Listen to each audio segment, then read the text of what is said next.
Do you have a rough calculation on the difference between personal name and trust structures from a accounting point of view and what it costs to hold? Is it like $1,000 extra a year, or any idea?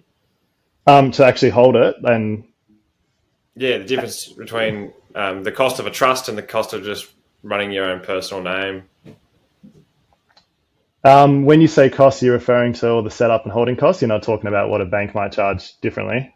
Yeah, just to set up and holding, just from that. Yeah, well, it's depending on accounting firm to accounting firm and what they've got and actually the complexity of the trust and what's going through. But if you're just needing a tax return, usually a tax return for a trust can vary between, a few hundred and potentially 1,000 at the worst, I would imagine.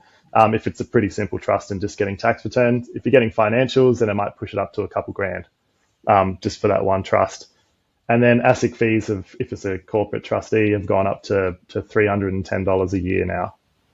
Okay, So that, at worst, you'd be looking at, a couple of grand, 2.5 grand or a bit more.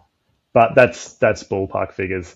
A lot of accounting firms charge a lot of different stuff. no, but it's just good to know because people are sitting there going, "Oh, it's probably too expensive for me to hold the trust, so I'll just go my personal name," and they're foregoing the risk issues with your personal name. So it helps them go into the meeting with their accountant with a little bit of knowledge, and Yeah. they can be more open and understand what is the best process for them. Yeah, and there's obviously a cost involved in setting up the trust as well. We always advise people not to just go online and do a DIY company or trust setup using whatever website. I was going to ask you about this. Yeah. So Why not though? Because this is really good. Because a lot of people are like, I can do it for like $500 on myself online. But why? yeah, Why not? couple of reasons. One thing is you could make a pretty big mistake by putting the wrong person in the wrong place. Even potentially, getting the shareholding wrong on a company, maybe putting the wrong person as a trustee or someone as a beneficiary or other way around, or having the settler as the wrong person, or even having, with trusts, if you set yourself up as the settler, the primary beneficiary, and the trustee, then that trust is essentially null and void.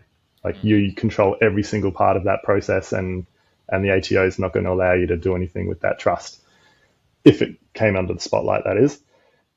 So there are a lot of mistakes you can make. You set up a trust incorrectly or a company incorrectly, and then you start using it. There can be pretty big tax implications down the line if you need to unwind that or make some changes.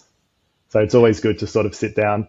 We usually just send them a questionnaire. This is what we're going to do. Who do you want as this position, this position, this position? Explain what each of them are, how they all work, what the roles and responsibilities are of each, and then really get a good understanding of who's going to be in what position and why, and then really, educate the client on what that all means and what their obligations are as well. Yeah, awesome.